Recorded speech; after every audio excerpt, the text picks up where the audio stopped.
In India, there are so many celebrations. Almost every day, there is a form of celebration. Now, this particular time we are going to speak about, Diwali was celebrated. Diwali was celebrated. And whatever incidents we're going to speak about took place the morning after Diwali. So, we must bear in mind that even when Bhagavan Sri Krishna lived upon earth, as we say, Diwali was already existing. Diwali was already existing. The morning after Diwali, it is said, Bhagavan Krishna got up. Balaramji, all the other boys, when Bhagavan Sri Krishna looked around, what he saw? A lot of preparation being made for yet another celebration. Now, you know, sometimes you could have so many of these things, it amounts to overkill. But children are always excited. Now, Bhagavan knew everything. But nothing is hidden from Bhagavan. But many times the Lord, well, not many times, He acts in such a way so that we are taught certain lessons. Nothing is hidden from Bhagavan. When He asks a question, He asks us so the answer can enlighten us. Nothing is hidden from Bhagavan. And this is how divinity functions. If you notice all our scriptures in the form of questions and answers. Yeah? And devotees, there are 4 different means of communication, to put it simply, without too much elaboration. There is Paravani, Pashyanti, Madhyama and Vaikhari. These are 4 means of communication. Vaikhari is like what we are doing right now. Gross speech, which is the lowest, which could be grossly misunderstood, etc. Madhyama, mental level. Pashyanti, like the yogis, they go into meditation and they tap into the secrets of the universe. That's a form of communication. But Paravani, when we hear Bhagavan Shankar speaking to Goddess Parvati, or Parvati ma asks Bhagavan Shankar a question, how come Parvati doesn't know this answer, so to speak? What is the difference between Goddess Parvati and Bhagavan Shankar? Philosophically, there is no difference. What we have to understand is that Shivaji, he is in Paravani. He descends into Madhyama, asks the question as Parvati, and in Paravani answers the question. It is no different. And all these processes are for the benefit of mankind, to enlighten us. So devotees, that is communication. You know, in today's world, many of the students they do communications. Yeah?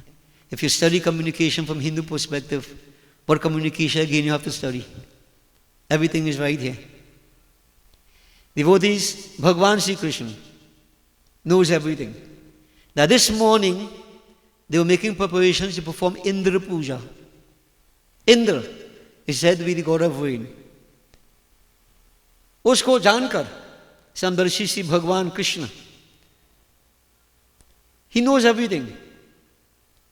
नंद आदिक वृद्ध गोपों के समीप जाकर पूछने लगे. But yet he wanted to ask, to bring enlightenment, maybe to remove doubts, negativities, misconception. It's good to ask questions. Now, he went to his mother first and said, Ma, just yesterday there were so many, we had such a great celebration. Everybody enjoyed themselves. This morning I am seeing all the children running about excitedly, and from house to house, everybody busy making preparations. What are we doing today? What is the celebration today? Yesterday was Diwali. What is the celebration today? The mother said, Krishna, Right now I don't have time.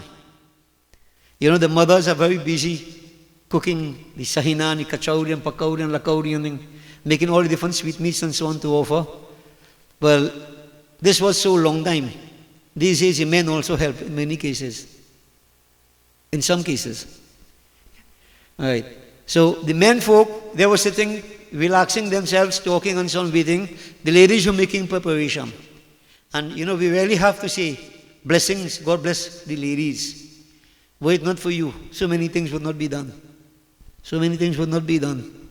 In a puja, who prepares the most? Everything.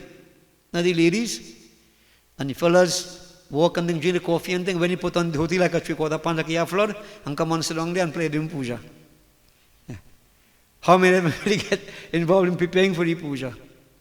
So this is a cultural thing, I feel. Not that they can't, but it's cultural. So Krishna Kanhaiya was told by Mata, Kanhaiya, go and ask your father. Right now I am busy, I can't talk. Go ask your father, he will tell you. And so Krishna Kanhaiya went to his father and the other elders who were sitting there. And Krishna Bhagwan asked, Pita, यह मुझको समझा कर कहो कि आज घर घर में यह क्या तैयारी हो रही हो, किस देवता का आगमन है, इससे क्या फल मिलेगा, या किसके नाम से किया जाता है, इसका अधिकारी कौन और यह यज्ञ कौन कौन साधनों से सिद्ध होता है, आप यथार्थ मुझसे कहिए. Now, a word to the men folk. They say Mata Pratham Guru, mother is the first teacher. You know, some believe you teach a woman, you teach a family. You teach a man, you teach an individual. Now, I'm not saying don't teach the man, but the men need to be taught. Now, hear what was happening here. If Nand Baba wasn't qualified to answer, what was going to happen? If this were to happen in today's world, where the mother would say, go and ask your father, that your first man go knock out. He can't answer you. He doesn't know in many cases. Now, I believe that some changes are taking place. I can remember way back in the past, and you remember how many years I've been in Yagyas now? Right? More than 50 years I've been out in the field. When there was a Yagya, what you'll find all the ladies inside, and all the men line up on the outside. While Baba reading and so on, ladies listening, fellas talking politics, they talking cricket, what. When Yag finished, by the time it's time to eat, all the men by the table first. Yeah. Now, I'm not talking about guests, you know. Just remember that. All right? So when you ask them something, what they know? They know nothing about religion. Now, there has been a paradigm shift, I would like to believe, that we have many of the men in society, young men, old ones, etc., coming together. And this is crucial from an educational standpoint. In a society where mothers are very busy, they have to go to work, sometimes fathers are home with the children, we need to share the responsibilities. Where religion is concerned, you need to learn, you can pass on. And I want to say something too. Not only learn and talk, but live it. Example is the highest precept. Do the action, and the children will follow. Children live what they learn.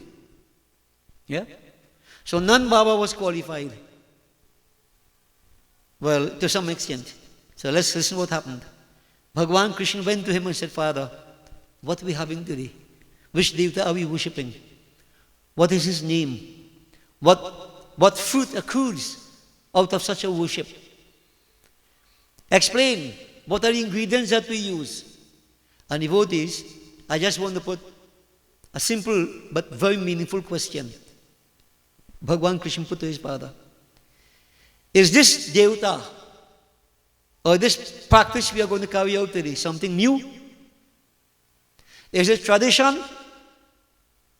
In other words, is it Lokriti? Is it Gauriti? Is it Kulriti? Or something new? Meaning what? Is it a universal practice? Is it an ancestral practice? Is it a village practice? Or is it something new that we are creating? Now Bhagwan would put this question to his father directly and to us indirectly, that everything we do should fall into one of these categories. In society today, many of us, we follow you have universal practices. Okay, yagi. And I have always maintained, the practice is there, principles, but time, place, and circumstances, you make adaptations to suit.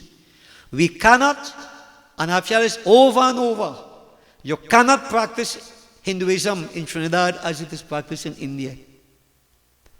Even Canada, there are certain limitations. Right? In India, from village to village, kind of practices they have. Could you practice those things here? If you understand the philosophy, you can make adaptations to suit your circumstances. But this is the understanding of universal practice, the philosophy. Because in India, village to village, the practice varies. Some people go one part of India, they come back and say, all them Pandit doing things wrong. In India, they do doing it so. Did you go to another village and see? And then there is ancestral practice. Yeah? Ancestral practice. Certain families, they have certain practices unique to them. In society today, we have had this circumstance over the years. Certain families, they get themselves engaged in blood sacrifice. We all know that. That's not a secret. So from father to son, coming down so, either hog they offer or go they offer, animal sacrifices. And when the young ones realize that this is where they are, and they don't want to do it, you end up in real serious trouble. But that is not my topic.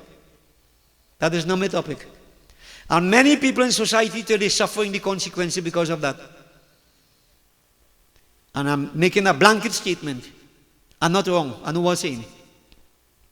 You started something, that ancestral practice. The descendants don't want to carry it on. You're in bad trouble. Suffer. And it is manifesting itself in so many forms, all different sides. So ancestral practice, what my ancestors practice doesn't have to be what your ancestors practice, your lineage. But monkey see, monkey do. We don't understand what these things are all about. And we end up in serious trouble. And they're not to mention now, with the passing of time, people create new things. Do this, do that, do this, do that. New God, different God. It happens in society. So the question is, and we all must ask ourselves, when we are exposed to something, is it universal practice? Is it an ancestral practice? Is it a village practice in India? Or is it something new that is being imposed upon us? It is something new. Yeah? You know, many of us like things new. God is a new God. Don't fool yourself. God is Puran. Puran Brahm. Ancient. You are no new God.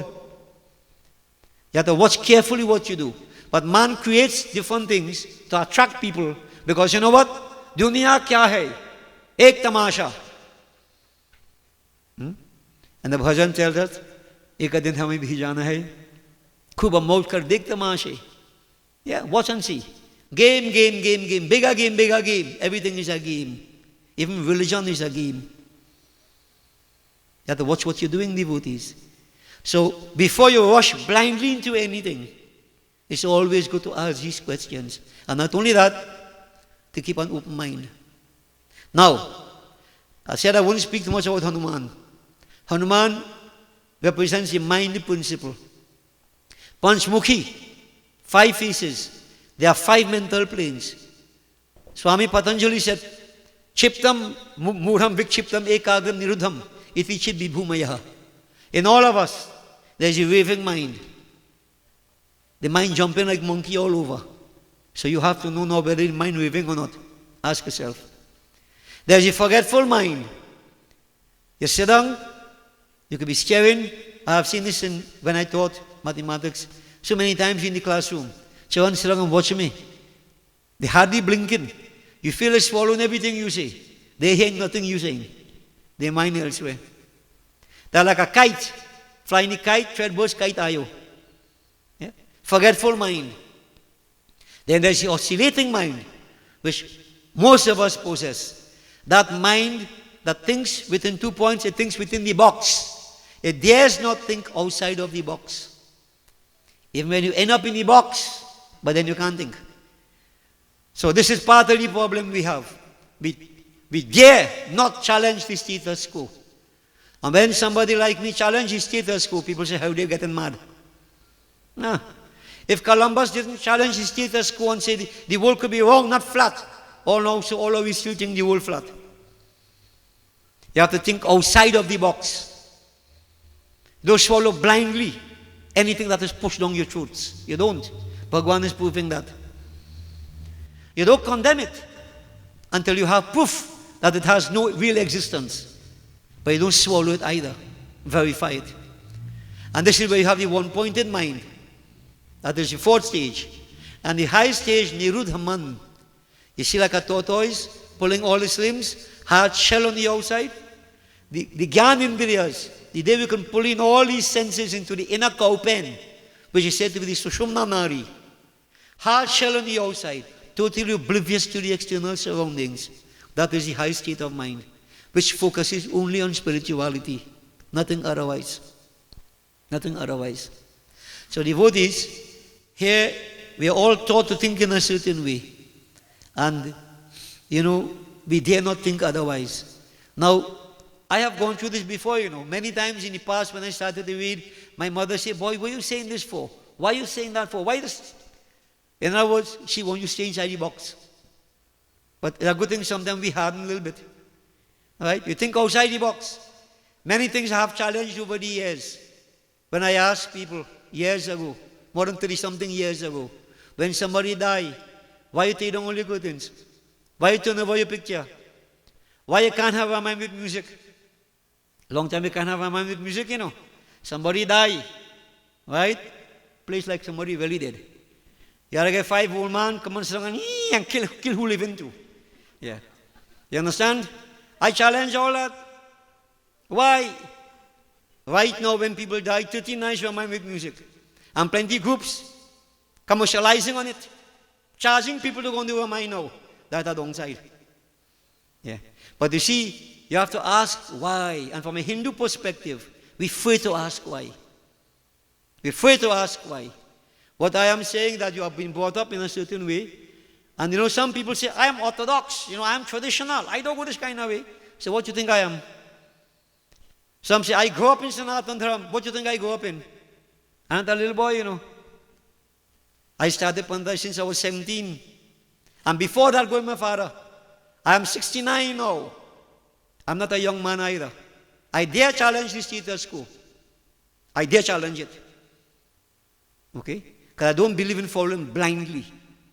And this is where my authority comes from. Bhagavan Sri Krishna. Only thing is, he was small, I still have old man, not challenging it. No challenging it. Yeah? So devotees, you don't challenge to condemn. You challenge, you question, and some certain things you have to modify. Certain things make no. I don't want to digress, devotees. But there are so many things in Hinduism right now. Wedding and funeral, especially in these two. Check and see the kind of thing people have to do. When they had to sit down to marry Gotavi and Imli, they had to get 7 mango leaf. By the way, Imli means tamon, But they come and give you mango for tamon. They take mango leaf, pass it wrong. You have a bite out piece, the dolaha dulhin, split it out in the marahan. Yeah? And then 7 pieces you split out inside it. And then you have to show water inside it, and then the mother had to drink that. Drink that? What is the value of that, devotees? What is the value of that? But people hold on to that. You have a wedding, you have to come out with a yellow sari to do that. Must be a yellow sari. If you come out, people will say, then people stingy boy, they couldn't buy a yellow sari for the girl. So you're selling people now. You come out and buy your mango, put it in the mother hand and you go back inside.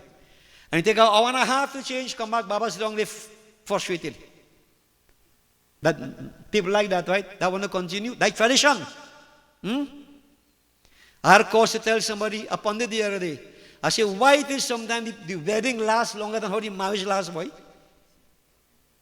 5 hours wedding going on. Sometimes wedding can even last a month. When I say that, comparatively speaking. All that pakan for what?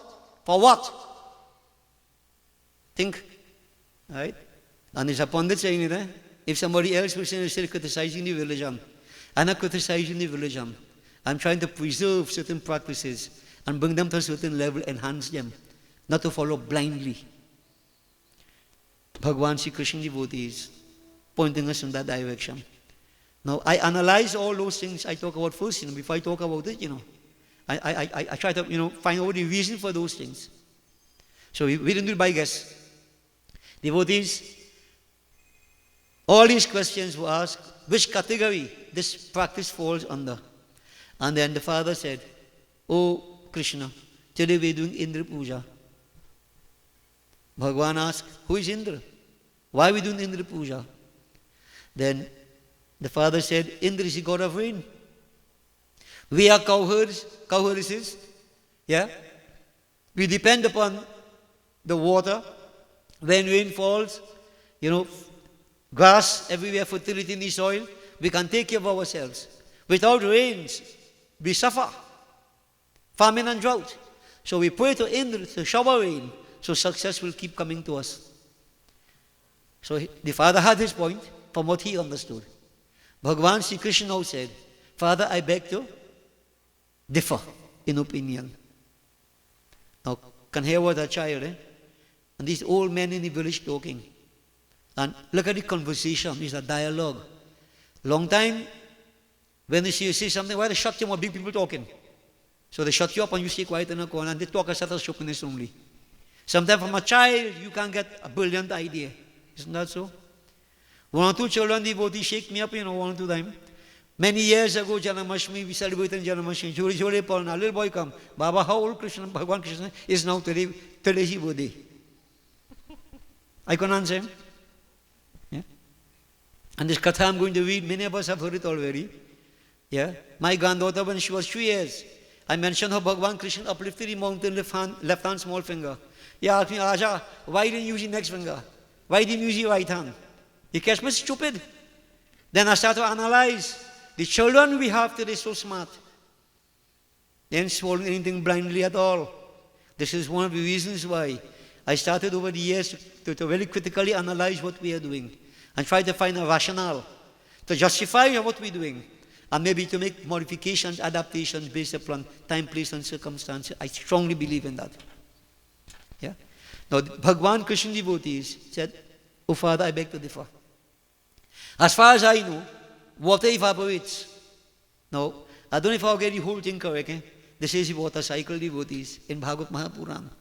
Water evaporates, as it rises, it gathers more vapor, and the higher it goes, the cooler it becomes, and it condenses as rain. And the cycle continues. So, my point is, oh Father, how does Indra come in here? Huh? I believe that the mountain Govardhan forces the clouds to rise. And so the higher they rise, the cooler they become, and so they shower rain. I feel, if you're talking about that, you should worship the mountain Govardhan. Where Indra coming in here? Now Bhagwan didn't condemn Indra. Indra had abhiman, pride. And all these things have deeper meaning. So Bhagwan wanted to bring some sense into everything, at the same time humble the pride of Indra. So there's a reason. Bhagwan knows what he is doing. So here, Bhagwan Sri Krishna, very, very convincing. I mightn't be as convincing as him. Now, when he spoke to them all, I firmly believe that we should worship the mountain Govardhan, because the mountain causes the rain. And we all know, or we're supposed to know, any land that is flat, no mountains and so on, they hardly have rain. The mountains cause the clouds to rise, and so they condense. As they rise higher, the cooler they become, as we said. So Bhagwan made a point to worship the mountain Govardhan. And devotees, so influential was he, so convincing, they all agreed to follow the child Krishna. And they collected all the ingredients and so on that they supposed to offer to Indra. And they went to the mountain Govardhan, that mountain that was there. And just a background, those of you who follow Ramayana who remember when they were building the bridge from India to Lanka, Hanuman went to the north part of India and broke off this piece of the mountain coming with it. When he reached over Vrindavan, words reached him. And you have to ask yourself a question, how would reach him? In those days, no telegram, no phone, no iPad, no tablet. I don't know if I send message with tablet too, I don't know. But all this form of technology and so on. How Hanuman heard that thousands of miles away. Madhyama, mental communication. Yeah? I spoke of communication when we started. So devotees, Hanuman descended and placed that mountain there in Vrindavan, right where we're talking about now. That mountain, a form came out and said, Hanuman, you told me I'll get Sri Ram darshan. Where's Sri Ram? When Hanuman Baba communicated with Sri Ram told Hanuman to tell that Brahman, stay where you are, meditate upon me. That was Treta, the age Treta. At the end of the next age, Dwapar, when I manifest myself as Sri Krishna, I shall uplift you above my head for 7 days and 7 nights. The 3 worlds shall sing your praises together with mine. So that mountain was there in Vrindavan, thousands of years. And this was the Bhagwan wanted to fulfill that word. So Bhagwan Sri Krishna is Bhagwan Sri Ram, no different God. Same Supreme Purush coming at a different point in time. So Bhagwan had his plan. So devotees, that mountain was there. And everybody went. And Bhagwan advised them, offer. And all the various ingredients and so on, when we have our pujas, sattvic ingredients, dahi, makhan, all the gulab jamun and the laddu and pewa, all of them different kind of things. In India they have so many different kind of sweets. When they talk about them, you start to get hungry. They began to offer all these things. And what Bhagwan did, out of the mountain he appeared in another form and he began to eat everything. What Bhagwan says in the Gita, Patram pushpam phalam tuyam yomi bhakta prayachati tadaham bhaktu paritam ashnami paritatmanaha.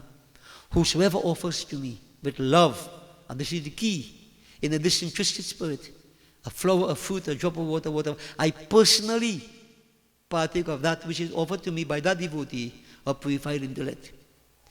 Now these simple Gopan Gwal devotees, they listened to Bhagwan's words. That was love in their hearts. And Bhagwan, to strengthen their belief, to justify their belief, he appeared and he began to eat everything. That was something very, very amazing for them. And they began to say amongst themselves, all these years we worship Indra, we never see him. First time we worship in Govardhan, look, Bhagwan didn't appear in Bhagwan Krishna form, in a different form. So their thinking was, this is Govardhan Brahman, that deity Govardhan, that appeared and ate everything. Devotees, they were happy, overjoyed, that, their puja was fulfilled. Divinity accepted what they had to offer. And so everybody went back home. Puja finished. But devotees, Indra was mad. Indra was angry. And last time we spoke about ego, self-centeredness. Yeah? Indra. Time and again, people in position, they get carried away by this kind of power. Ego. Indra questioned, who are those idiots to disobey me? And what they did, they followed the biggest idiot of all, that child Krishna. He called Bhagwan Krishna an idiot. And they worship a mountain, I shall do for them. So the egoistic person is always vindictive when they can't have their own way. They're out for you, they're going to get you. So Indra decided, I'm going to drown all those Gopan Gwal. He called his disciples, one he called Sanvartak. Collect all the winds together. From a Hindu perspective, if you look at Ramayana, there are 49 different kinds of winds. 49. Different. Not all in the outside, some on the inside too. But the inside have all too. 49 different kinds of winds. He says, Sanvartak, collect all the clouds and concentrate them all in this circumference of 24 miles, village of Braj. This village alone. And shower rain, bucket a drop, drown all those idiots. They dare to go against me, I will do for them. So people behave in Pradeshana devotees. And so all of a sudden, by the time these Gopan Gwal reach back home, in daytime, the place started to get dark. It's not night yet. Dark clouds accumulated. And devotees, it was like, what can't think about that. How fearful it is. Just like that, all of a sudden. Yeah? And breeze began to blow in different directions. And the clouds burst. Rain. They say bucket a drop. I don't know much more than bucket a drop that day. Rains come pelting down. And devotees, everywhere, water levels began to rise. The same people now, they began to question. Not everybody. There were those who always had that strong faith. There were those who waver. And there were those who don't want to believe at all, anything. Different people. The devotees right there, they began to say, oh my goodness, look what we have done. We listened to Krishna. And look, Indra is angry. We are all going to die. Why did we listen to Krishna? So they all began to regret. Not all, some of them. Trying to influence the others. And this was the way the argument went on. But the water levels rising, devotees. Bhagwan testing his devotees again. How much belief you have in me? How much confidence you have in me? Testing them. You always have those who would waver and those who would have firm, strong confidence. These devotees say, no. Kanhaiya wouldn't be wrong. Kanhaiya advised us to go do this. Let us go to him. He is going to provide a solution to us. And so devotees, they all went to Kanhaiya and they surrendered to him. Kanhaiya, look what is happening. Indra, seems that he wants to drown all of us. Kanhaiya, please save us. Please save us. Devotees, surrender to God. Surrender. Let's break the monotony of the talk now, devotees. Anytime there's distress in life, surrender. But I'm saying, surrender even when there is no distress. Then there'll be no distress. Sharanagati, we spoke of this. If you don't surrender, you always have problems, devotees. And surrender means, oh Lord, you are my master, I am the servant. You are Father, I am the child. I just depend upon you. I can depend upon no one else. I seek your protective shelter. Prabhu, devotees, they surrender to Kanhaiya, which we should all do. Follow the example. Sharan mein aaye, hai hum tumhare, daya karo he, dayalu Bhagavan, sambhalo meri dasha hamari, daya karo he, dayalu Bhagavan. Look at our condition, O Lord. Is there anyone else can help us? शरण में अपने रख मुझको, दया मैं दास हूँ तेरा, तुम्हें तजकर कहाँ जाऊँ, हे गोविंद, हे गोपाल, तुम्हें तजकर कहाँ जाऊँ, हिचू कोई न है मेरा। शरण में आए हम तुम्हारे, दया करो हे दयालु भगवान, संभालो बिगड़ी दशा हमारी, दया करो हे दयालु भगवान। शरण में आए तुम्हारे, दया करो हे दयालु भगवान।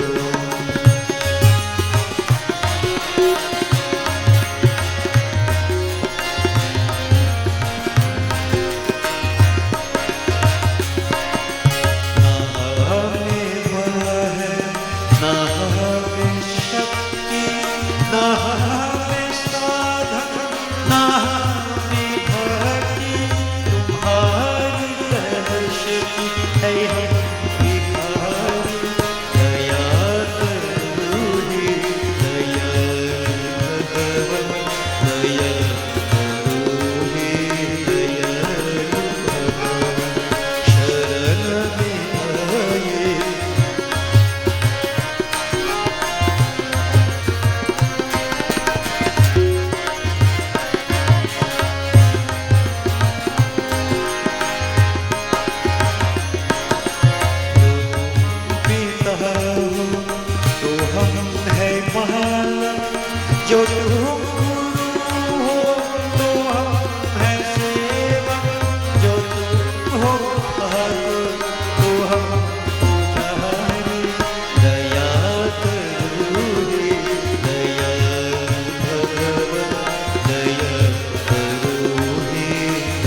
devotees, anytime you pray sincerely, withdraw the mind from outside. Forget everything else and just surrender. Response is immediate, Response is immediate. God is not deaf. God is not dead. All God needs is our sincere appeal, our love. Once you do that, nothing is impossible. Bhagwan recognized that these were all dependent upon him. They also recognized it. But a question can be asked, what about those who were doubting Kanhaiya? They said, we shouldn't listen to Kanhaiya, what? Now, Bhagwan told them, everybody, let's go to the mountain Govardhan. The whole village, which included those people who were doubting him. So how come?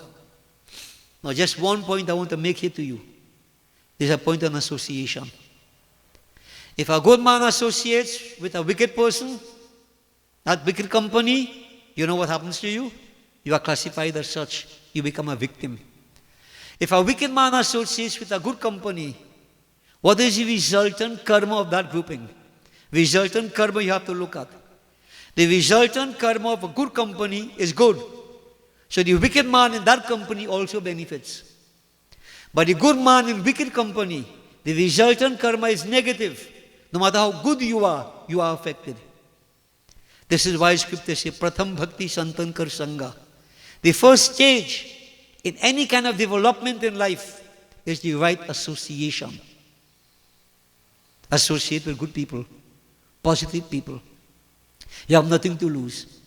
There are many young ones who associate with older people, and their thinking in life become different. Their attitudes become different because of the company, the maturity. Company is everything, devotees. The starting point. Satsang is important. So here, these who doubted Kanhaiya, they were also fortunate. They were not so bad. They were seeing Kanhaiya. They were interacting with Kanhaiya, but just a weakness in their thinking. They were not bad.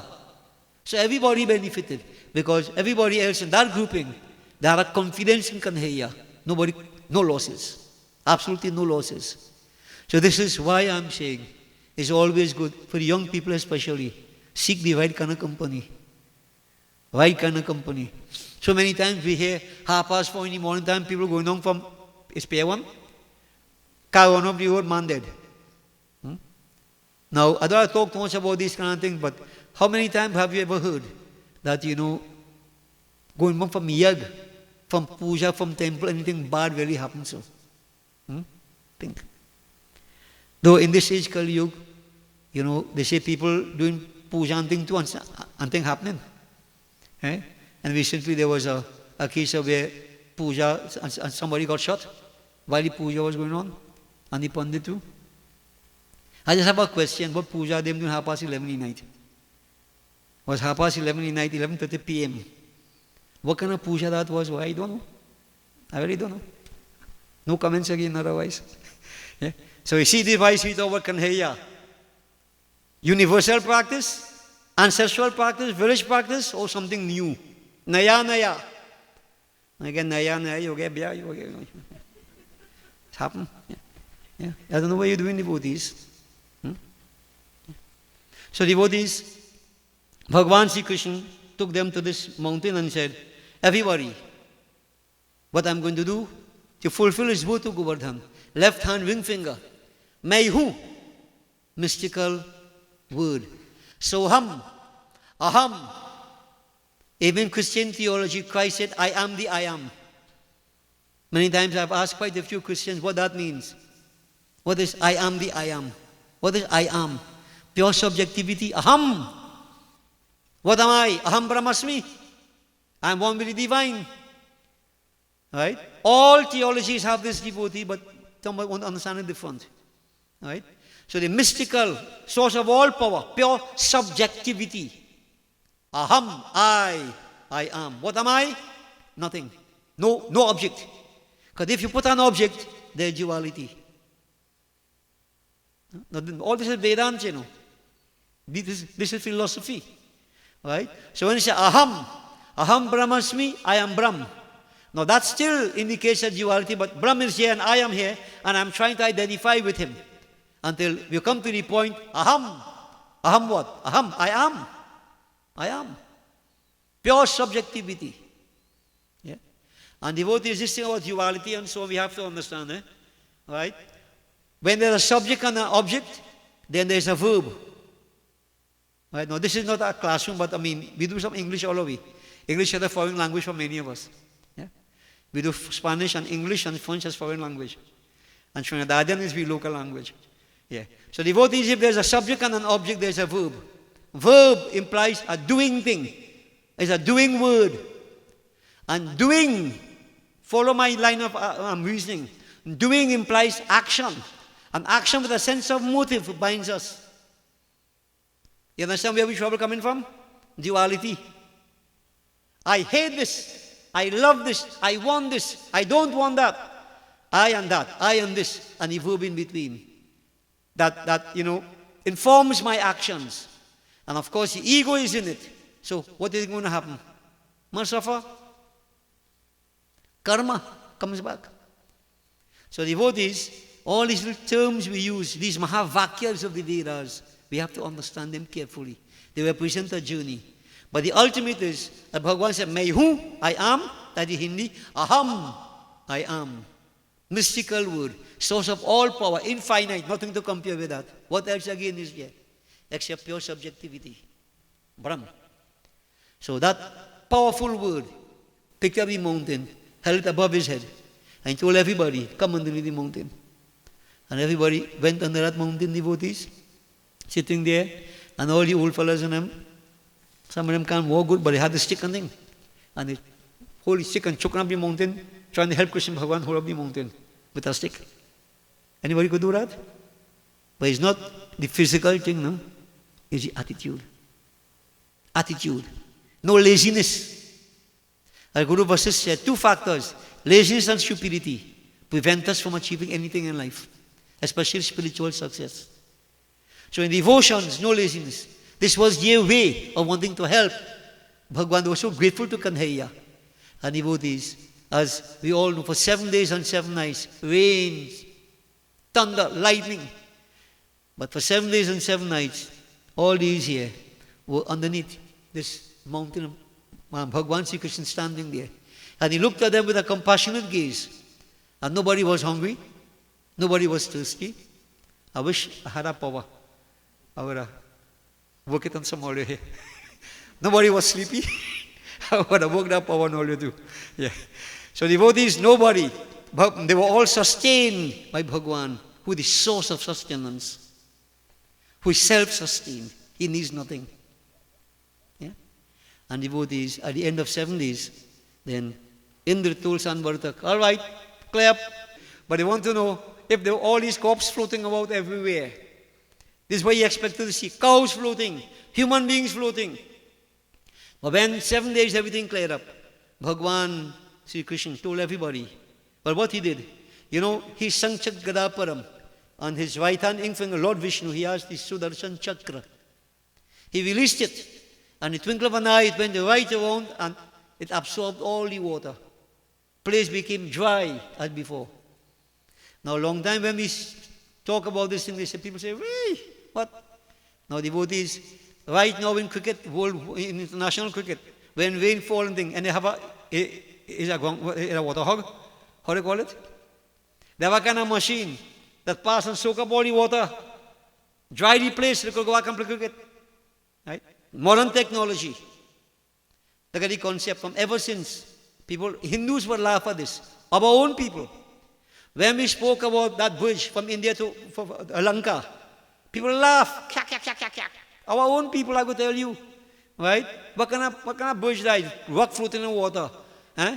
When we say Dwarika Puri sank off the western coast of India, it's fairy tale.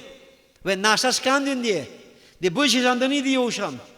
They found Dwarika Puri. Nobody carrying again. Yeah. All these are not stories, devotees. These things, facts. Facts. Right? When in the Ramayana we mentioned about, the fish drink Hanuman sweat and Makardhwaj born. People again laugh. Hey. We don't seem to understand, different perspectives can be placed on this. This is scientific. Right? One of the means of procreation is sweat. Sweat. Svedaj. Svedaj, Andaj, Pinjaj, Udbhij. 4 means of procreation. Sweat, like in your head. How do you think you have lice? That way you go to Hanu here. When the sweat, lice, one of the means for procreation. Yeah? Crossbreeding. Crossbreeding. Fish and monkey. And in case people don't know this, very secretly, a lot of experiments are being done, crossbreeding, between animals and people, animals and animals. Man is very curious. Yeah. So these things are not stories in scriptures, devotees. They are certain secrets encoded. And Hindus themselves don't even understand that. Yeah. But we can't deal too much with that. I was talking about the water hog here. Yeah. This chakra devotees soaked up all the water and everywhere became dry as 7 days before. As if not a drop of rain fell like in Trinidad before today. Devotees and Bhagavan told everybody, come out, and they came out and he put the mountain down and he said, "O Govardhan, I have fulfilled my word to you. Way back in Sri Ram's form, I promised to pick you up above my head, left hand, small finger. The 3 worlds shall sing your praises together with mine. I have done this today. So today, I shall be, whenever we say, Giridhari, he uplifted the mountain, they will always say, Govardhan, Giridhari. Devotees, so everybody was so overjoyed. Kanhaiya devotees championed their cause. And they all decided, let's go back home. Going back home. Devotees clapping, singing, making great merriment. So, how it went? Yeah? Indra decided to look to see what is going on, what he saw. Jai Hare Krishna, Govardhan Giridhari.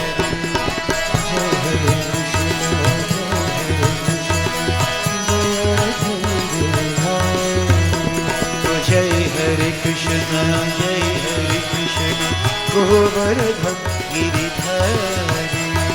Jai Hare Krishna, Govardhan Giridhari.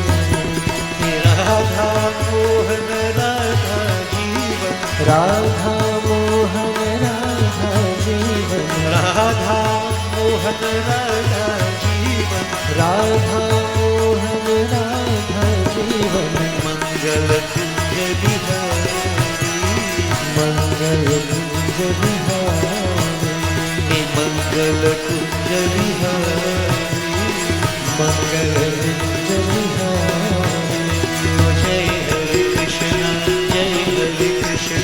Govardhan Giridhari.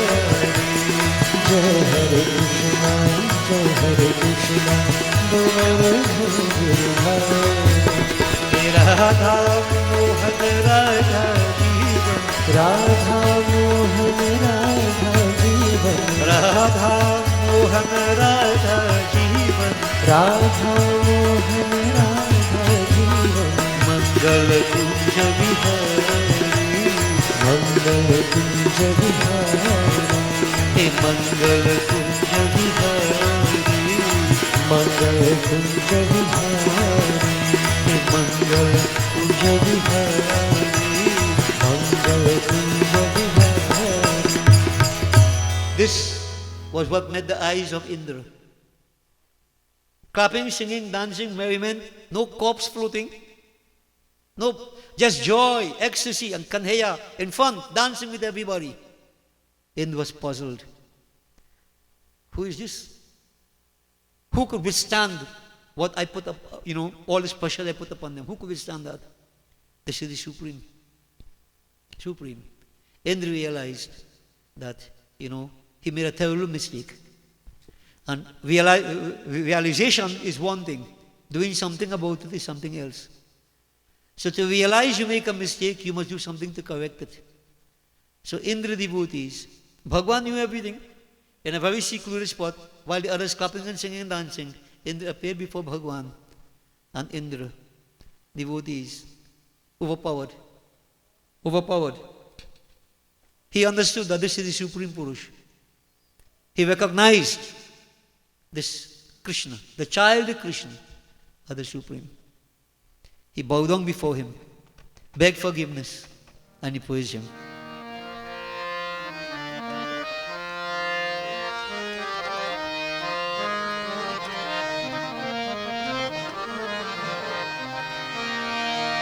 He Kamalavadana Sri Ranga, He Kamalavadana Sri Ranga, Kevalya Panduranga, Kevalya Panduranga. He Kamalavadana Sri Ranga, Kamalavadana Sri Ranga, He Kamalavadana Sri Ranga, He Kamalavadana Sri Ranga, Kevalya Panduranga,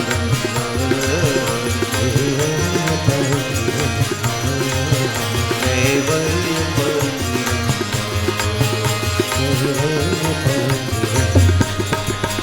He Kamalavadana Sri Ranga, He Kamalavadana Sri Ranga, He Kamalavadana Sri Ranga, He Kamalavadana Sri Ranga, Kevalya Panduranga, Kevalya Panduranga,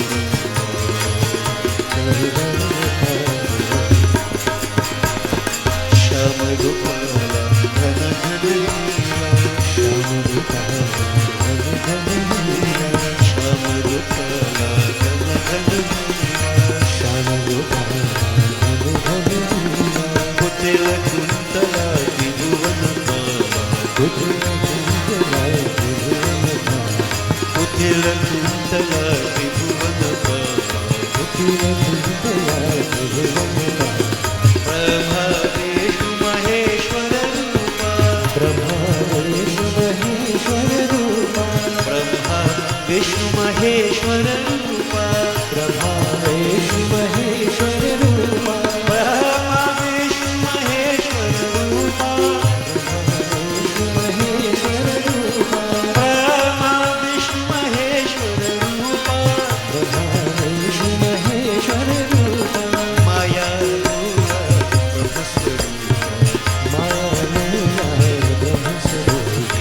Maya Rula Brahmaswarupa, He Kamalavadana Sri Ranga, He Kamalavadana Sri Ranga, He Kamalavadana Sri Ranga, He Kamalavadana Sri Ranga, Kevalya Panduranga, Kevalya Panduranga, Kevalya Panduranga,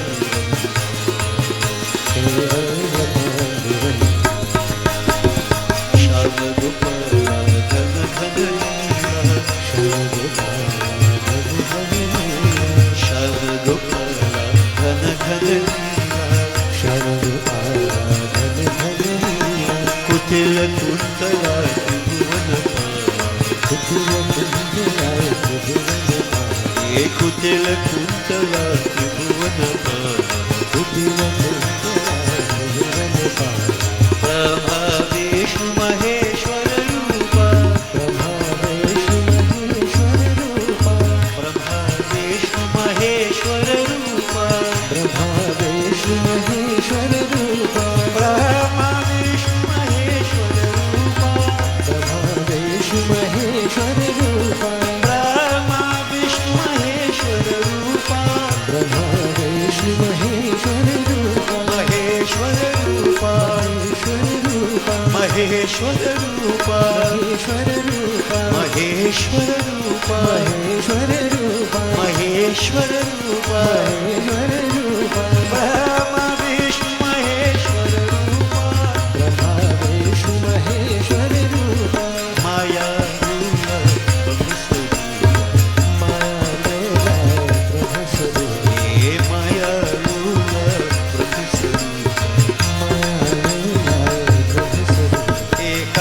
वदन श्रीरंगा, हे कमल वदन श्रीरंगा, हे कमल वदन श्रीरंगा, हे कमल वदन श्रीरंगा, कैवल्य पांडुरंगा, केवल पांडुरंगा, कैवल्य Panduranga.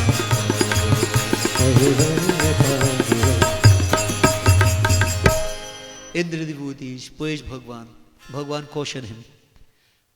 Even if you're heading the clouds, I put it in my way. Keep your feet on the ground. Don't get carried away. Everything fickle and fair. Power, position, name, status, all these things fickle and fair according to Chanak Maharaj. They're here today, they are gone tomorrow. Wherever you are, do what you have to do. Understand your responsibility. Don't get carried away. And the basic point, devotees, is what we said last night. Why get carried away? We are merely instruments. Not even a blade of grass can move without Shakti energy. Where do we get the energy from? That energy is Shakti. Are we doing it? But we believe that we are doing it. That is the problem. So we get carried away. We become egoistic. Different attitudes. And then when we fall, when we hit the dust, when we bite the dust, so to speak, then we want to know, wow, how this happened, why it happened. We can't reconcile with our circumstances. But what went wrong is the attitude. And devotees notice, sometimes people are very simple, and they're well good, friendly, not elevated yet. From the time they start to get some elevation, position, etc., etc., attitude change totally.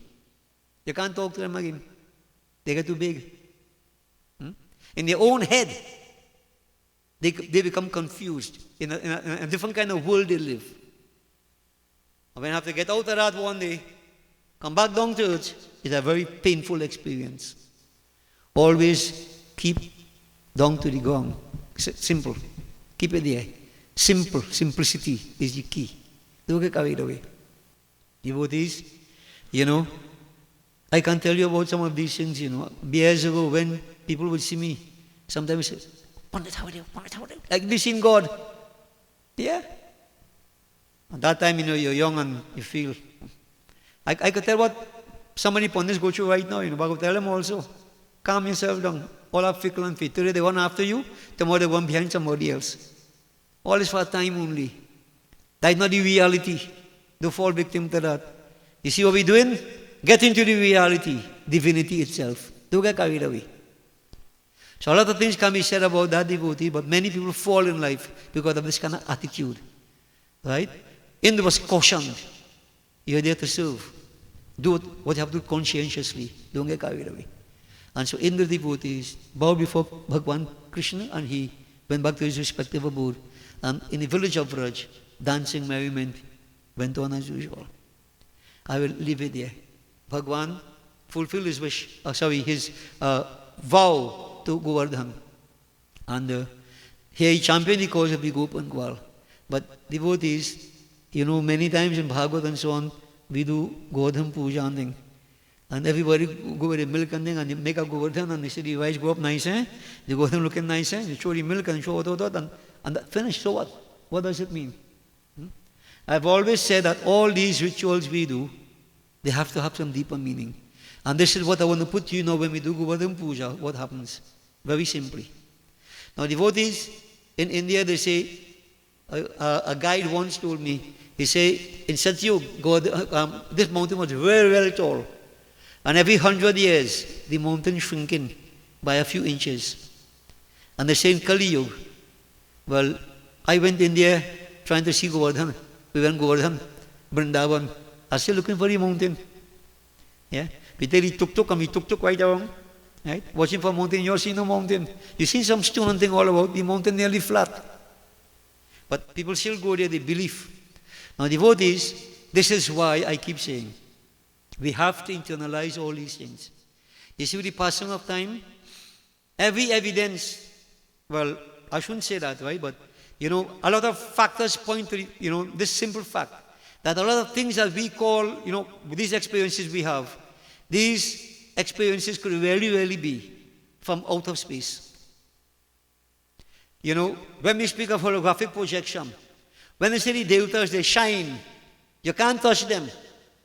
Right? Devata appear, shining. You can't touch them. Is it that these are holographic projections from elsewhere? Three-dimensional. They appear in certain forms. You can't touch them. Now this could shake up plenty people's belief, Right? Notice when they talk about chariots descend from the above regions, right? And people sit in the chariot and the chariot went upwards. What kind of chariot? This is the space age. Is it that you could have what you call alien visitations? People from advanced civilization come in here?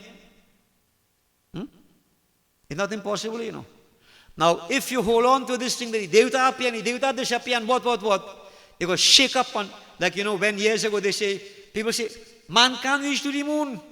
Man reach to the moon, all them shut up. Now, religion, that is when you see you taking things superficially.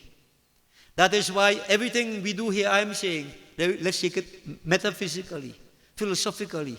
And whether it's alien visitation or not, the principle of philosophy doesn't change.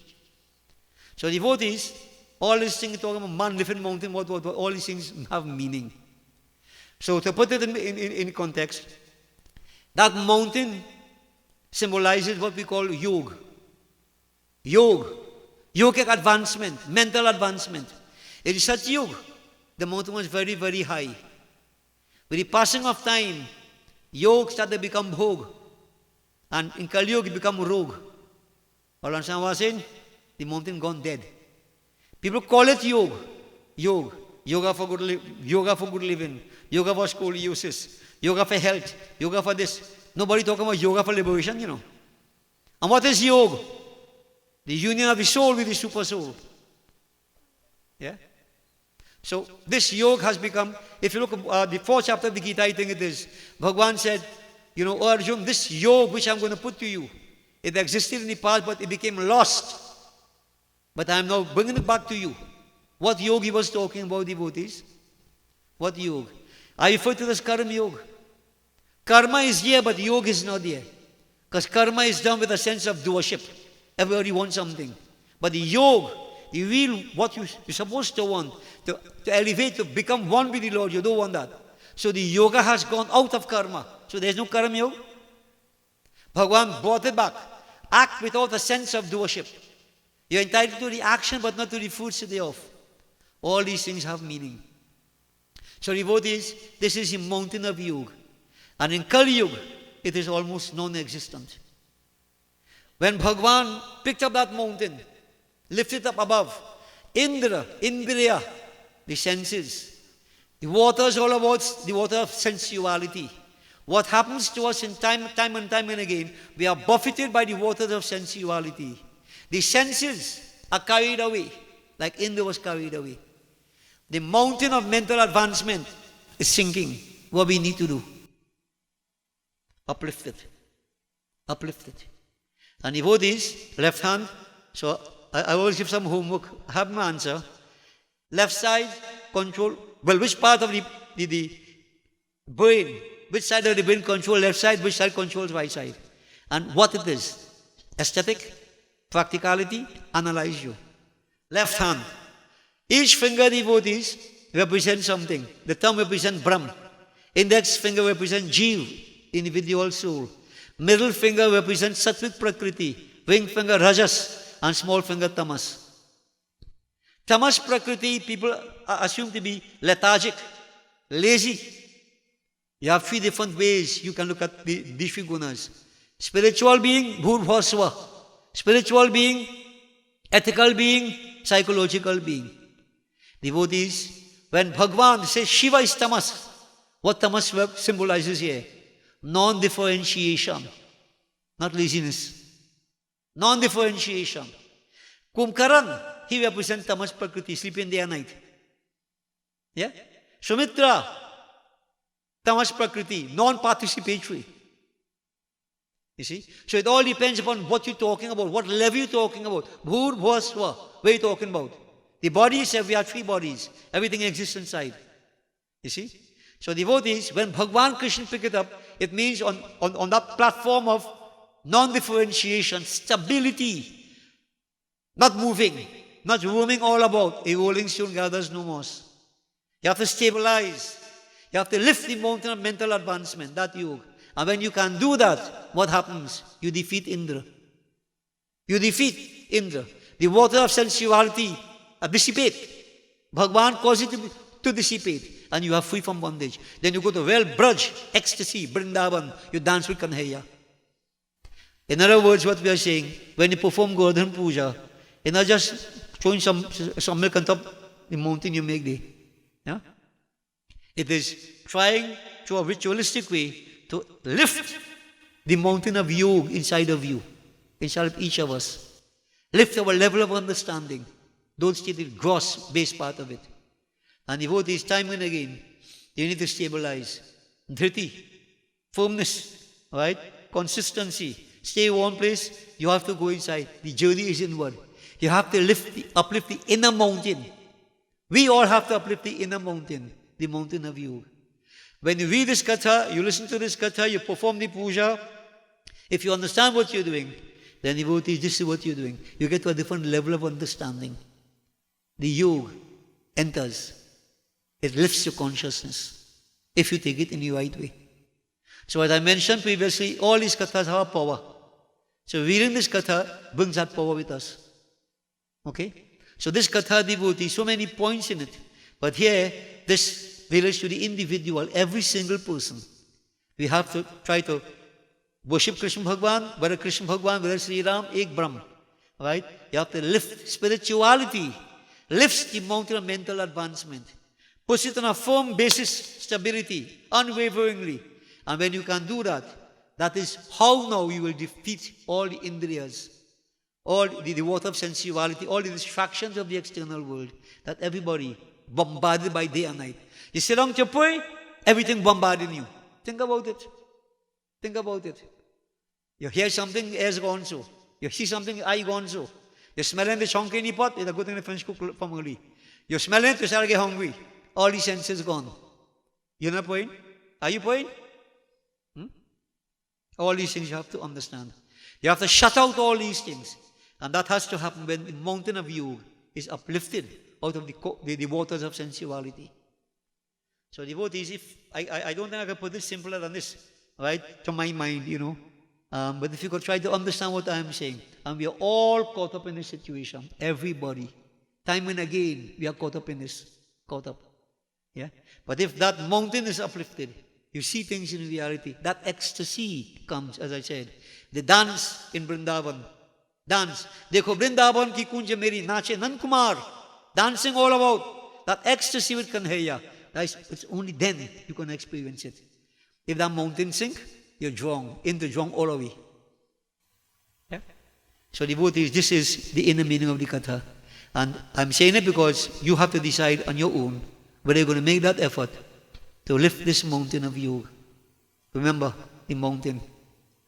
And inside of us, the spine. That is a mountain. All the chakras are there. Kundalini has to rise up there. That's a different katha. That is the inner part of it I am talking about, devotees. Inner part of it. We have to lift that mountain. Okay? So, I leave it up to you to try to lift the mountain. Praying, all these things help us to do that. All these are processes. But if you understand what you're doing, you make a greater effort to achieve it. It's good to know what you're doing, why you're doing it. So you can measure where you start off from, where you reach. Otherwise you can't assess where you have gone, from where you have come from. So devotees, I want to leave you with that for tonight. Blessings. Bole Vrindavan Sri Krishna Chandra ki Jai.